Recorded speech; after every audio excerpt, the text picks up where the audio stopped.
In the heart of the Roman Empire, during the Punic Wars, a revolutionary change was about to take place.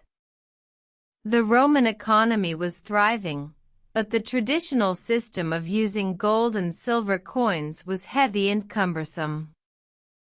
The Roman Republic faced a pressing need for a more practical means of exchange. Enter Marcus Aemilius Lepidus, a shrewd politician and military general, who proposed a daring solution: the creation of fiat money. Lepidus, in his quest for efficiency, envisioned a currency that would be lighter, easier to transport, and more abundant than the heavy gold and silver coins. He introduced the denarius, a small, silver coin, stamped with the image of the Roman god Aesculapius, the healer. The denarius was a resounding success. It became the backbone of the Roman economy, facilitating trade and commerce across the vast Roman Empire.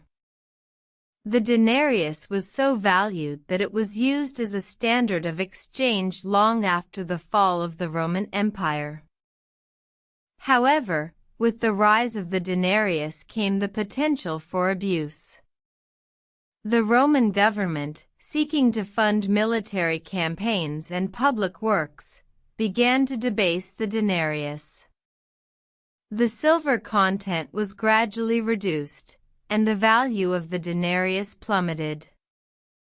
The debasement of the denarius led to a crisis of confidence in the Roman economy. Prices soared, and the Roman people grew restless. The once mighty Roman Empire was now grappling with economic instability. To address the crisis, the Roman Senate passed the Lex Fuefia Caninia in 123 BC. This law aimed to halt the debasement of the denarius and restore its original value. However, the damage had already been done. The Roman denarius, once the pride of the Roman Empire, had fallen victim to the allure of easy money. The story of the Roman denarius serves as a timeless reminder of the power and peril of fiat money. It highlights the potential for abuse when the creation of currency is not guided by prudence and a commitment to maintaining its value.